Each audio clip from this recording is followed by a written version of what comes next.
Namaskar, Krishna Rao garu. We welcome you to IYR Talks on regional issues for the week ended 29th March 2024.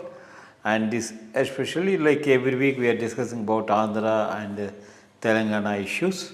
So this time there are on Andhra side, we have seen now the seat allotment is over between the NDA combine of Prajarajyam, Janasena, BJP and TDP. And if you really see the allotment of seats for BJP cadre, there is no real BJP person in BJP. So it's all so managed, stage managed, that it's all TDP supremos, what do you call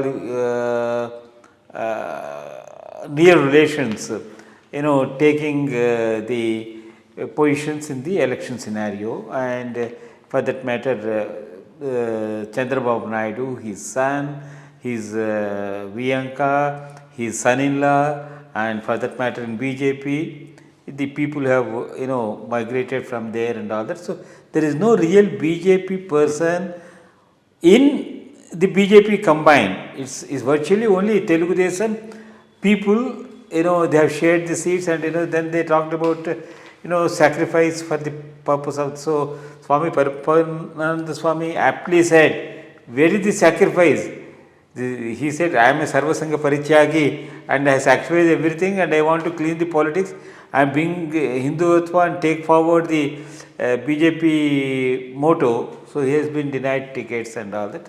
So if this be the situation, taking the current trends of campaigning, because campaigning has started last 2-3 days with Pawan Kalyan at Pitapuram and Chandrababu Naidu from Kuppam side, and then Reddy from Karpa side.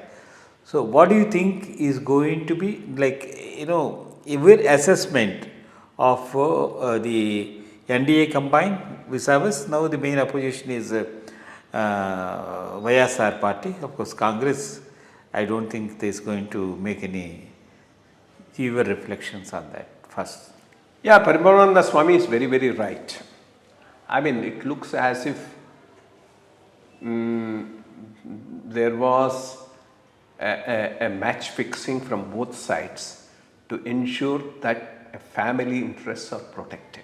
Because there's no other way you can justify BJP conceding a seat like Vizag, which it has won in 2014, which it has contested in 2019, but decided to forego in 2024. And that too when they had a very dedicated candidate there who has done a lot of work in the area for so many years. Similarly, Hindupur, where Swamiji was promised a ticket and was denied. So I think it was definitely not fair, and it's not good for the long-term growth of the party in Andhra Pradesh. That's the way a very genuine BJP Karyakarta is feeling about it. So that he came up very boldly. Yeah, he boldly told it, absolutely. But in any case, that's one aspect of it. So that's the BJP angle of the thing. Second, as you told, what are the indications now that all the parties have started their campaigning? How does this end? One thing is, there is no universal wave. 2019 there was a universal wave. Universal wave cutting across all segments of population, rural, urban, youth, employees, everybody were against TDP. That's why there was a wave in YSRCP and cashed on that. This time there is no such wave. Even if there are waves, they are fragmented waves. Like the employees, 100% are against YSRCP. The urban voter, 85% are against YSRCP. The upper caste, 85% are against YSRCP. But when you go to the other side, rural area, the strength of YSRCP is very strong. they have consolidated their position within the Dalit community. But will Dalit community vote en bloc, or the divisions between Mala and Madiga come to the fore, and Madigas decide to go with NDA because NDA has promised them the subcategory reservation? This one question mark that may finally tilt the scales this side or that side. Then whom do the Kapus vote? That's also a major point. Kapus would have gone with Pawan Kalyan if he was the chief ministerial candidate. Now that he is not, the Kapu vote may not 100% go with the alliance. It may get split. In what percentage, I am not sure. So that's another thing which is likely to decide the outcome of the elections. The Setti Balaja vote seems to have been consolidated with the YSRCP. That's the ground level report. Then coming to the upper caste, this GVL being denied a ticket in